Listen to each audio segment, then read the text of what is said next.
Yo, welcome back to another episode of Texas Underground. I am your host, JVaz, and as always, make sure you follow us on all the social media pages at The JVaz Show. The show is brought to you by La Conecta. Make sure you guys check them out at shoplaconecta.com. They got the air freshness, the stickers, they got the Cut energy drink para que andes al 100. This book is being going around TikToks, people reading it to their students and shit. La Mamalona that could. And you know, they got the rolling trays. You know what I'm saying? If that's what you do. Keychains, all kinds of cool stuff. Make sure you guys check them out at shoplaconecta.com. This show is also brought to you by GT Digital Distribution. If you're an independent artist looking to take your music to the next level, make sure you guys check them out at gtdigitaldistribution.com. Let's get into it, man. Joining us today. I forgot. This show is also brought to you by Tatted Locos, located in Stafford. You guys can see the address right here. If you're looking to get tatted up, if you're looking to get dermals, if you're looking to get piercings, all that cool stuff, make sure you guys check them out on Instagram and make sure you guys follow them, hit them up, book your appointment, make it happen. Joining us today, man, it's funny because I've had these stickers here for a while. I was like, how do these stickers just find them, their way into the studio if this guy hasn't been interviewed yet? And then I remember, I said he probably dropped them off when he came with Viva Mezcal. Drop off stickers. And saying you might have seen him in your local wrestling ring. You might have seen him on tour. This man's been everywhere. He's been in California, connecting the dots, and probably one of the most consistent independent artists coming out of Houston right now. Make sure you guys check them out.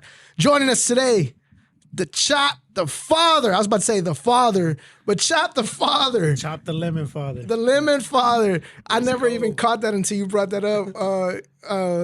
What was it? After we did the interview, you were like, you called me the Lemon Father, and I didn't even get mad. I was like, I did call you. Yeah. Was it because I think on the cover there wasn't there a lemon there? Yeah, it was a lemon tape, and at that point, the project had just came out, and somehow something got lost in translation. But y'all listen to the project, so yeah, that's all that matters. That's all that matters. Yeah, how you feeling, bro? I'm good, man. Yeah, but just to touch on that a little quick, I don't expect everybody to know everything about me, so I don't get offended if you get something wrong on my name and be like, oh, Chop the Lemon? Like, nah. Chop the Lemon. Not that, but appreciate. It was the lemon tape, and for some reason, I said it like 4 times during the interview too, all proud. Like if I knew what I was talking about, the lemon tape. Super confident about that. Yeah. I didn't know why. I was like, that's not what it's called. Is he trolling me right now, or what the fuck? What this guy think he is? Hey, man, appreciate you stopping by, bro. Happy birthday. You know what I'm saying? Appreciate Hit your 30s. How you feeling in your 30s, man? Feel good, man. I feel like I'm 26. Yeah? Yeah, for sure. Yeah. I feel like I got a lot going on that some of the younger cats got going on right now, but it's just being age appropriate, man. I'm not trying to fit in with nobody. You know, I'm trying to do grown man shit. So 30, still got a lot left in the tank. Starting to reach your prime, bro. You know what I'm saying? I think 30 is a very exciting, time of your life when you're in the industry because you're starting to become kind of like a vet in a way. And I mean, I just mentioned you've been connecting all these dots from Cali to Texas, which is kind of dope. It's actually very dope because, many times I've talked about it on the podcast where's the disconnect with California and Texas. And make sure I turn the volume on because, yeah, I'll get back to this. I'm about to tell you something stupid that happened to me the other day. But, yeah, there's a disconnect between Texas and Cali, and for you to be able to, being in the forefront, connecting these dots, it's cool. And we'll talk more about that here in a second. And the reason I came over here to my computer, the other day I did a home interview where I turned off the volume, and I had to read their lips to see where my audio from the Rodecaster went. And thankfully, homeboy had the mic right here in his mouth the whole time, so if I'm off, people wouldn't even be able to tell. You had to re-record your conversation, like your dialogue? I just kept looking at his lips, kept moving the audio until it fit. Oh, okay. Yeah. I haven't watched the whole thing, so maybe it's off at some point. But, nobody. Just drop it, and then nobody would know. You know what I'm saying? Nobody would know. Chop. So, man, I mentioned you're one of the most consistent artists out of Houston.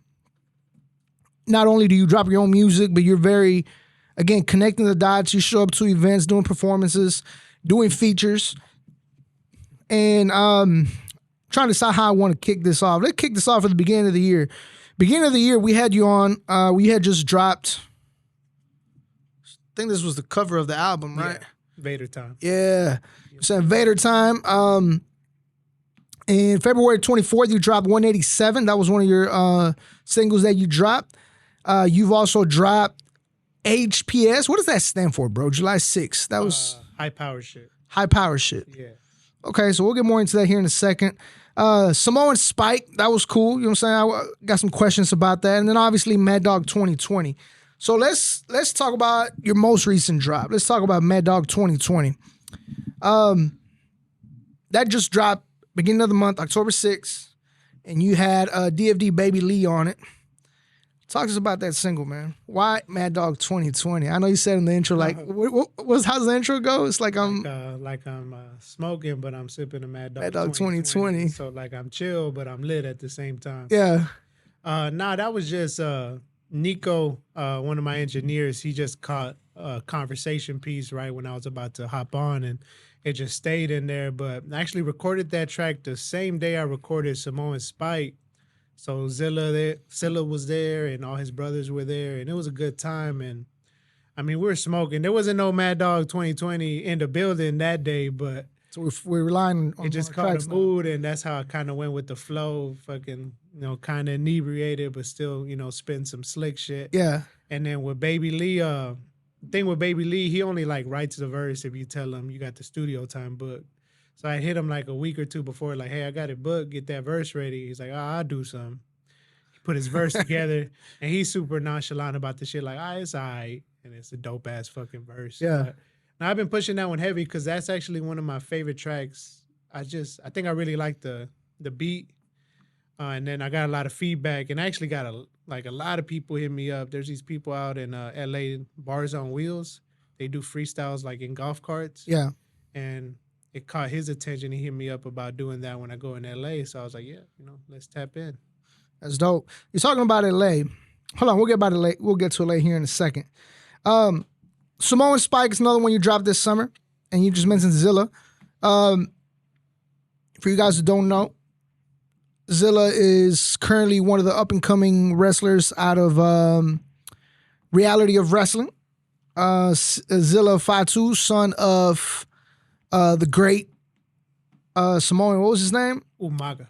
Yeah, I can't never say the name. That's why I didn't want to. I didn't want to ruin it. Yeah, I didn't want to butcher. That's why I was like, "What's his name?" Like, come on, say it for me. And the reason I bring that up, bro, is because it was a dope track. You got him on the video. Is this going to eventually become his intro to his entrance? His ring entrance theme song, I guess you call it. To be honest, I really don't know. In the comments to the video on YouTube, there's a lot of people telling him that. He already had something cut up and made that he's been using, but from what I know, he's had about 3 wrestling events, and the song dropped after 2 of them. So I still don't know if he plans to do that, but that track belongs to him like it belongs to me. It was a partnership, and I really met Zilla off the strength of TDM, Them That Mexicans, David, who knew him when he was younger, and he was going through his troubles. So David make that connect. He put the studio time together, and after that, we've been able to chop it up about other shit too. Yeah. I popped in his debut. I popped in, and I saw you on the video. Yeah. I saw the video on YouTube. I was in the video with my fucking thumbs down and shit. Yeah, it was lit. Yeah. Yeah, and I wasn't even in his section. His section was off the charts. Yeah. It was just a sea of white. He had his mom and 30 cousins there, and they was getting lit. Riding deep. Sold out too. I heard all of that on. Like I said, I was watching the YouTube. His I think they broke a record that day. His fight, and I saw you on the video and shit. I was like, oh shit, it was my boy the Lemon Tape. The Lemon Father. It was the Lemon Father. I still get it wrong. I'm trying to get it wrong on purpose, and I get it even more wrong. How did that come about? As far as like, hey, let's do a song, with you being the theme. So when I did Vader Time, I had tagged that wrestler Vader, his son, and he reached out and he thought it was dope. So I was like, man, I'm glad I'm able to make that relation with the actual like family of the wrestlers. Yeah. Because a lot of my favorite wrestlers, they've passed away already, most of them. So, he showed love, and I was like, man, I kind of want to keep doing stuff like this. So when I knew David knew Zilla, I was like, well, I could do this like in person.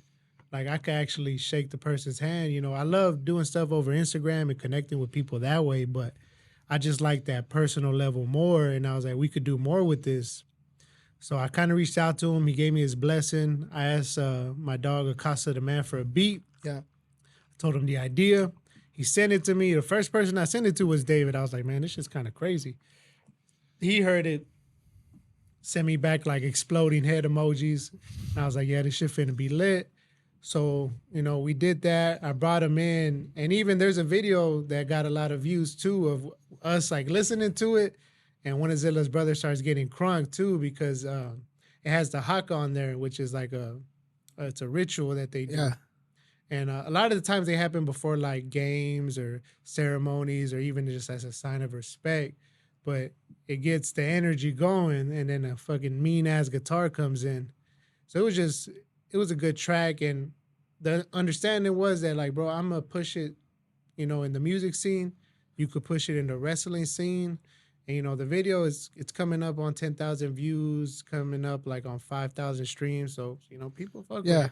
And then I had a lot of like translation. A lot of people that were music fans became wrestling fans, and a lot of wrestling fans became music fans. Because like those guys that do like the 2K videos, like the gamers of the wrestling, I had a lot of them hit me up and they're using the song in their videos. So that's dope. Yeah. That's dope. It's cool. Open me up to a new fan base. To be able to do that, through music, be able to, you're doing it for the love of wrestling and then opening doors to be able to connect those two different fan bases. That's dope. As we mentioned, that dropped this summer. Simone Spike actually features Acosta the Man. You guys also dropped, let's talk about the features you've been doing. And the reason I want to put emphasis on this is because, again, to give you your props on how you stay consistent, not just with your own singles, but working with other people. And then we'll get into connecting the dots and how all this comes together and how it's important. You guys dropped Fuego. There's also a visual for that, if I'm correct. You guys drop Payback, Sleepwalkers, Never Broke Again. That's some of the features that I was able to tap into that I know you're featured on. You didn't even remember you were featured on one of them. I didn't do it. Man, I was like, hold on, what's that track? Yeah. And again, networking, working with these people, you being able to connect these dots, bro. Why is that important to you to be able to, show love to other up and coming artists and be able to help them out and establish this, I guess, network of independent artists? So the way I look at it is like, if you think of all the biggest movements in hip hop, and then this is outside of Texas, it's just hip hop in general, it's always more than one person. Like, so let's say Biggie, you had Mace, you had Lil C's, you had Lil Kim, West Side, Death Row, you had Tupac, but then you had Corrupt, you had the Outlaws, Daz Dillinger. There's a bunch of people over there too. And then even you think about the New York legends, like they were all homeboys, but they were like single rappers, but they were all in the same spectrum. Big Daddy Kane, Rakim, Cool G Rap. So when the greats come around, there's never just one. So I'm already knowing that it has to be a lot of us. And at the same time, I like being cool with the competition because we could collab and make something great. It's like, I think you're dope. The only reason I consider it a competition is because you're dope. Correct. So I like working with the people I think are the dopest rappers. And I like the conversation. I don't care if you think somebody killed me on the track. I like the conversation.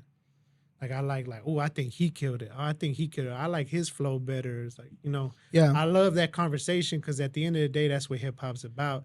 And I will never take nothing like that personal because it's like, bro, you're not going to be everybody's favorite. Correct. And that's okay. That's okay. Yeah. Like, that's okay, bro.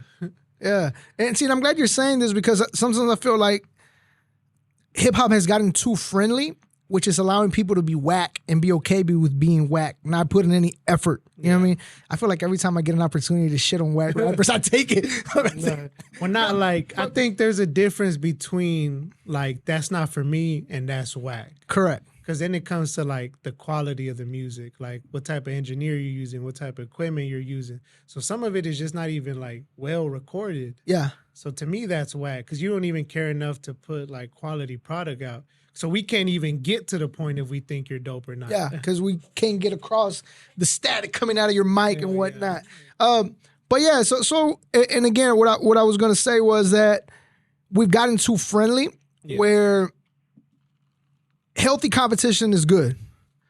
It's good in the aspect of how am I supposed to improve if I feel like I'm the best and there's nobody better than me?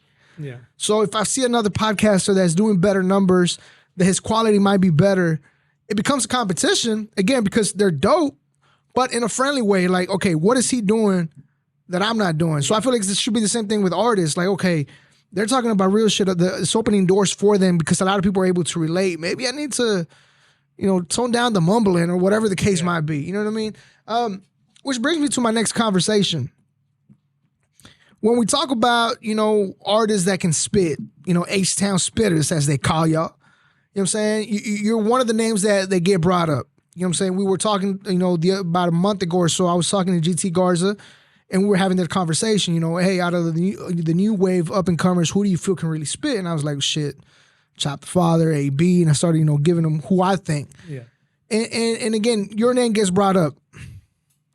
How does it feel, bro, knowing that, you're just out here you're not just a number. You know what I'm saying? Yeah. You're not just one of the hundreds of thousands and millions of rappers in this nation, in Houston, and all around the world. Like, you're actually somebody that when we talk about who spits real shit, who can spit, you get brought up. So I just seen something the other day. 100,000 new songs hit Spotify every day. Every day.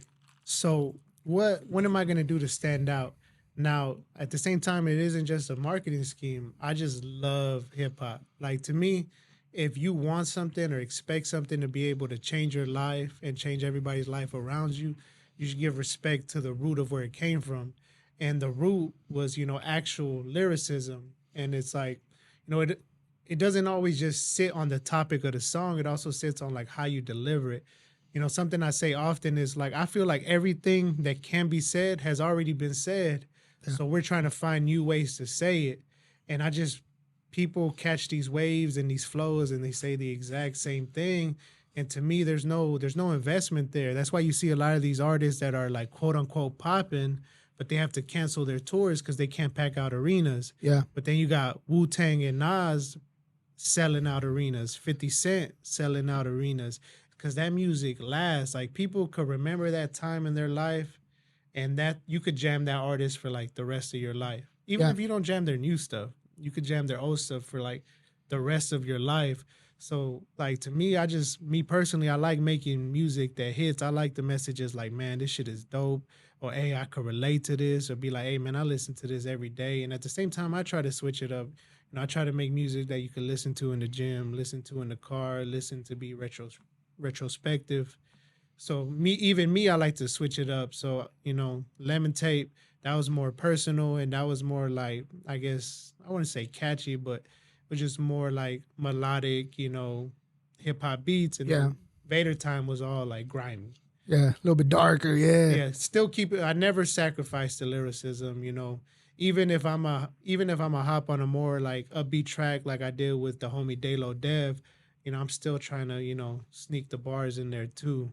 Cause like, I'm not gonna get caught up saying the same exact thing that somebody else already said. Yeah, and to give you props on that, I think another cool thing about your style and you being lyrical, it opens doors in a different way. For example, you're out in Cali, and we'll talk about your album release out there here in a second, but you went out there in Cali, people fucking with your music in Cali. So it's no longer just Texas. Yeah. And again, I know sometimes we get so stuck in the whole Houston and the whole Texas style music, and we're so proud of it, and that's cool.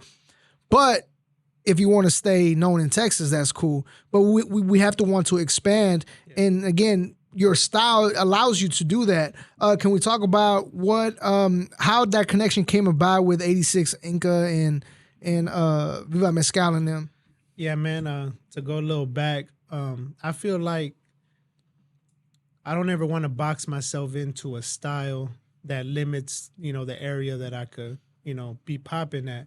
So I feel like there is a lot of artists that just make Houston-style music and, not even being on no hater shit. A lot of these other places, they don't want to hear that because they can't relate to it. And I understand. Yeah. It sounds dope. And some people, you know, fuck with it, you know, like even like a ASAP Rocky, he used a lot of that Houston stuff in his early music. But at the same time, if that's all you're doing and it never evolves, it never grows, it's that same early 2000s flow, same early 2000 beats, like that's gonna get old. Like there's only so much that you could do with that before people expect you to evolve. Yeah. So, you know, I've always just tried to, you know, also keep with the times, but also do my own style. Now with 86 Inca and them, it's actually I got to give credit to Latinx hip hop. So Shouts out. 86 Inca followed them, and they shared a song. Latinx had posted a song called "Never Told" with me and my boy Frankie, and that's what caught Audio P from 86 Inca's attention. So he posted me, and I'm the type that if you post me, I'm gonna show mad love. Like, especially if like there's no hidden agenda, like you don't know me and you're from a whole nother state and you're reposting my shit, like I appreciate it. Yeah. I don't care if that doesn't lead to anything, but a lot of times it does. So, you know, he told me like, hey, just keep sending me when you drop stuff. So slowly by slowly, I would send him stuff. Most of it he would repost, some of it he wouldn't. At the same time, that's shit that you cannot be offended by. Yeah. He didn't like that song. It goes He's back not to gonna what we repost said. that It's one. not, some things are not for everybody. Yeah. But then you send him something else, and he's like, I really fuck with that. So I think he had posted the lighter fluid that they did before we went out there. And I was like, man, I would love to go over there. And he told me it's already in the works, you and Baby Lee. I was like, bet. So, you know, man to his word, a couple months later, he sent us the invite to go out there and perform. I told Lee, you down? He said, yeah. And then, you know, that was all she wrote. And when we went out there, the whole trip was hip hop related, studio time, freestyles, interviews, performing. So I feel like the hip hop scene for like lyricism is more alive and well over there than it is here. Like it's more celebrated. Yeah. You know, me and Baby Lee were out there signing shirts, selling merch, and just getting a lot of love from people from over there. And it's like, no, actually, I'm from Houston. And I was like, oh, that's what's up. Dope. We want to go over there. So then, you know, we started telling a lot of people, like, when y'all come to Houston, like, we're going to take care of y'all the same way y'all took care of us.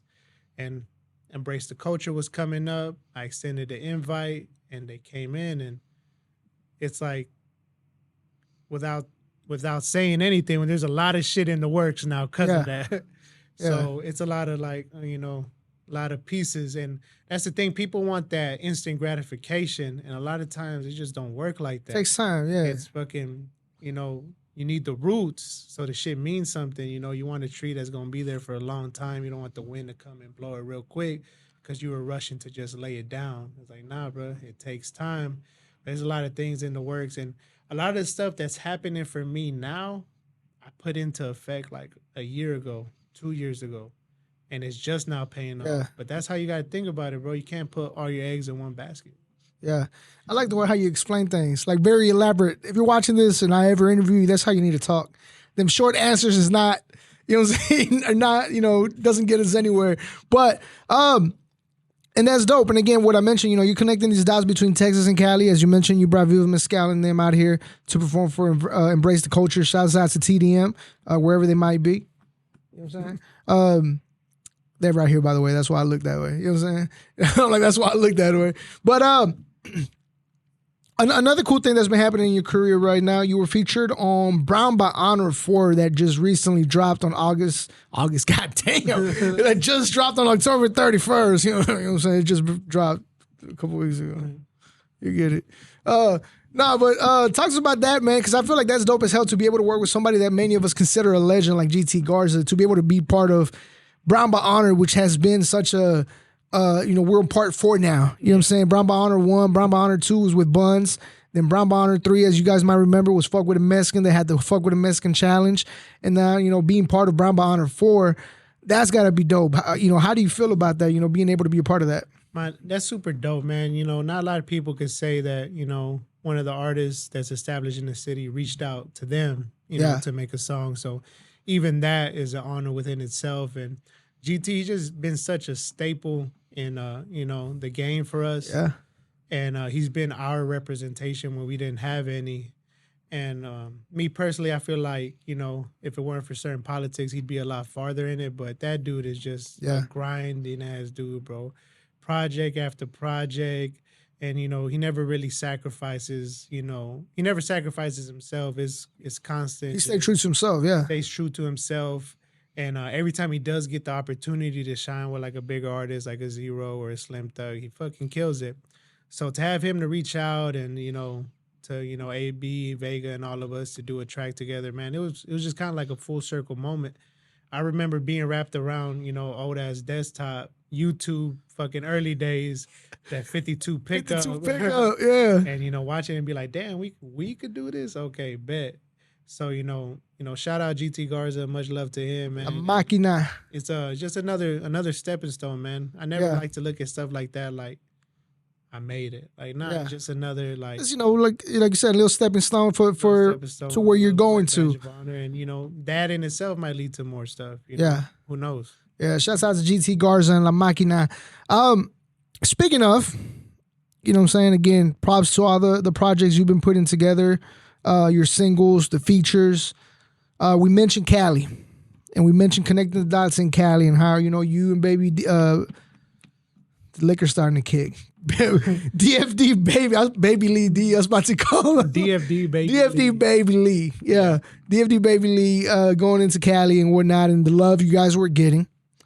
You actually have your album release in Cali. Yes. Before we get into the album release itself, let's talk about this album. What is the title of the album? When is it expected to drop? And what can we expect out of this album? Undertaker versus Kane with my dog Navy Jones Locker. Fully produced by Casa the Man, comes out November 11th, which is the day after the listening party. Man, so we spoke about 187 and Fuego earlier. Those are on there. Those were like singles. At the time, we didn't know if they're singles, if they're going to go on there or not. But after we kind of structured it and fit it all together, they make sense on there. So it's funny how that came about. I think it's just coming up on the year mark that I was first introduced to Navy Jones Locker. So what happened is I did a track with a Casa the Man called Hugo Stiglitz. That's a character off Inglourious Bastards by yeah, I'm glad you said that because Tarantino. I was lost. I was like, I have no idea who that is. It's a character on there. And so I dropped the track, and Navy Jones, he's from New York, but he lives in L.A. Acosta, the Man, lives in Riverside. So they've been working together. He heard my track with Acosta. But you know what? Let me backtrack a little more. Shout out Latinx hip hop again. Because the only reason Acosta the Man and me connected was because of those tournaments that he was doing.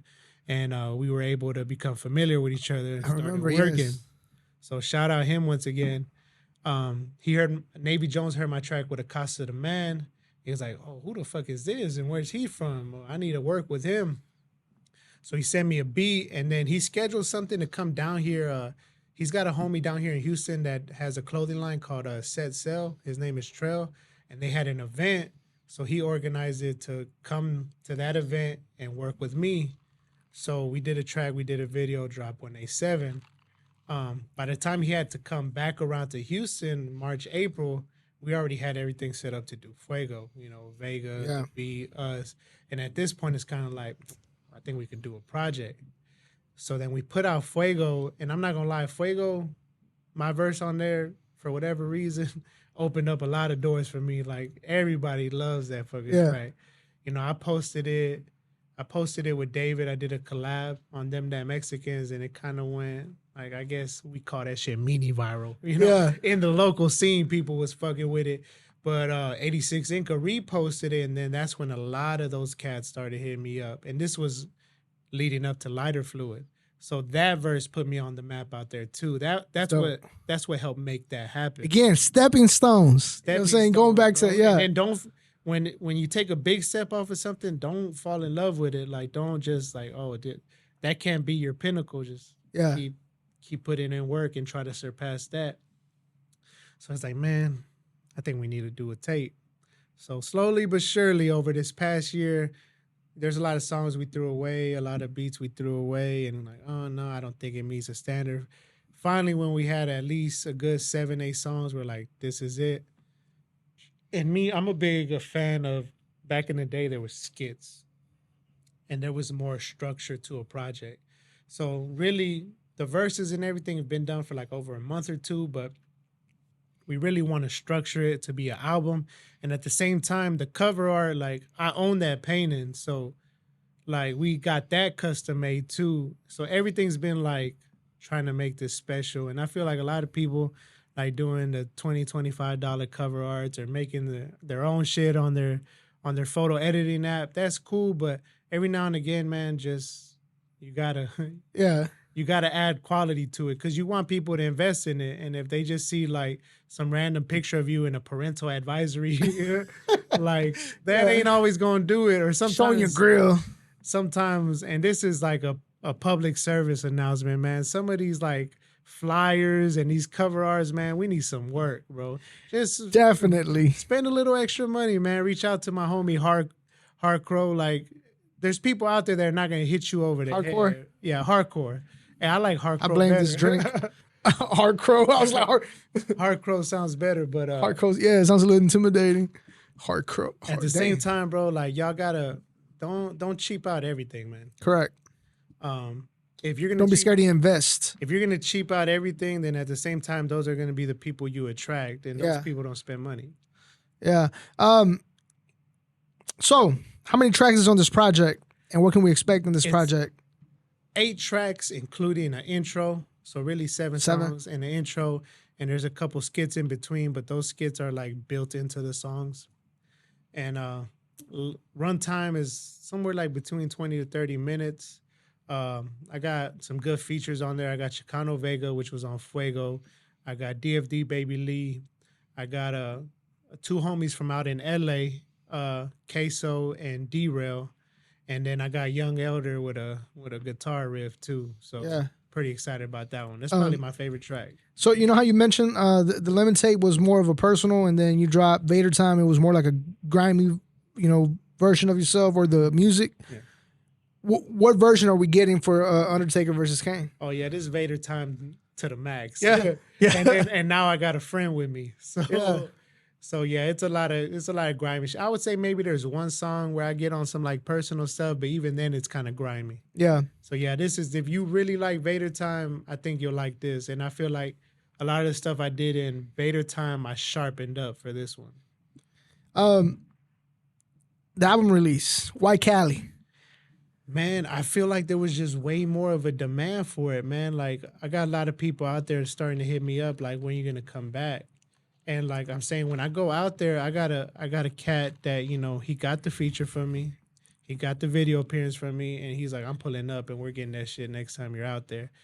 And I hit up Nick, and Nick was down, and if Nick's coming with me, that opens up so much more, because this guy can engineer, this guy could play guitar, this guy could run sound, this guy could do videos. He can do it all. He could do it all. Like, that's my one-stop shop, Young Elder.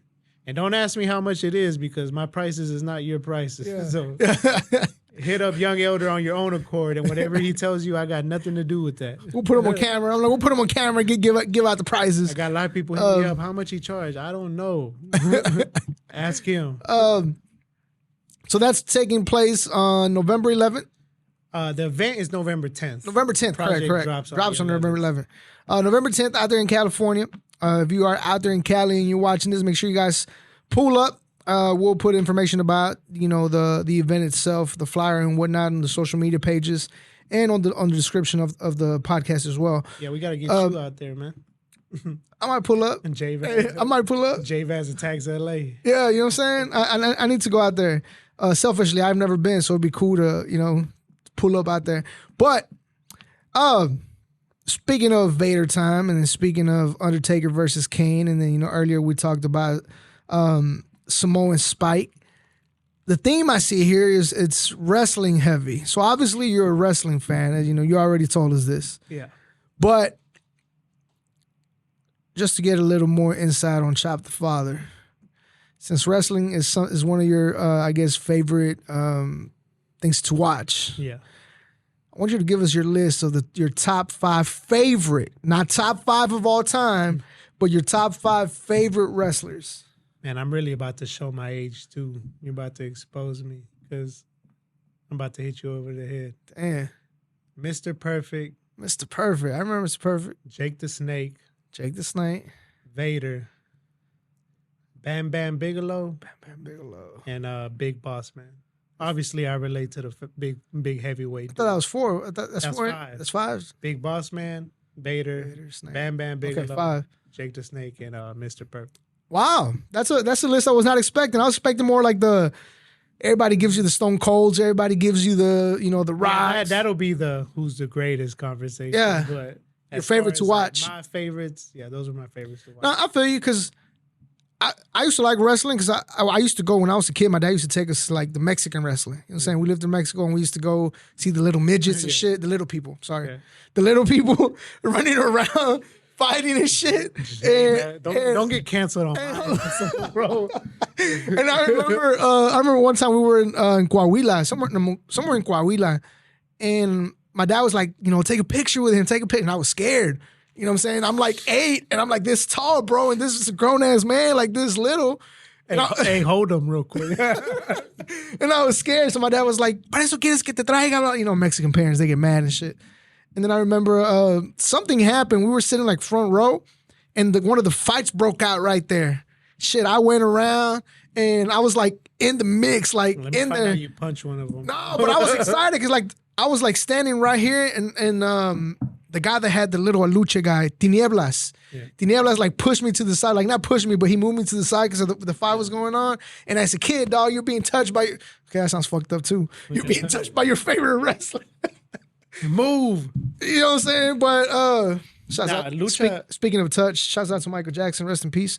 But my top 5. So a lot of my top 5 come from like AAA and stuff. You know what I'm saying? So to me, it'd be like Eddie Guerrero. Lucha Libre is fucking exciting as fuck. It is, bro. It's super exciting. Especially back then. Like, so we had that guy Tinieblas was one of my favorites because he had the little guy. I was about to fuck it up again. He had the little guy. I think his name was like Aluche. I don't know if you remember any of this. Or If we're going like, you're talking about AAA, La Parca, Psychosis, Juventud Guerrera, Ultimo Dragon, Conan. That was Ultimate Dragon. That's a whole nother conversation. Ultimate Dragon was kind of like the Green Ranger. Yeah. He didn't show up that much, but when he did, it was like, oh shit. I think that's what made him so cool. Yeah. You know what I'm saying? Shouts out to all the, the OG Mexican wrestlers and whatnot. That's a whole nother conversation. Yeah. So I just had to get your top 5 because like I said, who would my top 5 be? I think I would say Eddie Guerrero, Rey Mysterio, Tinieblas. Tinieblas was a bad motherfucker, boy. He would wrestle during the day and then fight mummies at night. I don't know how connected you are with the Mexican wrestlers because they used to have all the movies when they used to fight the mummies and the El Hijo del Santo, not Tinieblas. El Hijo del Santo versus las momias and shit. He'd be like slapping them, fake ass slaps. Mil máscaras. Mil máscaras, yeah. You know what I'm saying? I got a whole bunch of them. I know what you're talking about. Masks from back in the day and whatnot. Somewhere. They're probably worth some money now. I got a couple of them that are autographed. I got shows coming up. Yeah. They're autographed and shit. Got sentimental value. Speaking of, man, Johnny Dangerous took my mask from Embrace the Culture. And he's like, I packed it up. I don't know what to do. I was like, just keep it, man. I feel like you want it. Yeah, you packed it up for a reason, bro. I feel like you want it. You packed it up. It's okay. Yeah. So I know a lot of stuff you don't want to put out there yet. But obviously we talked about Undertaker versus Kane. Outside of that, you know what I'm saying, we only got 3 months left in the year.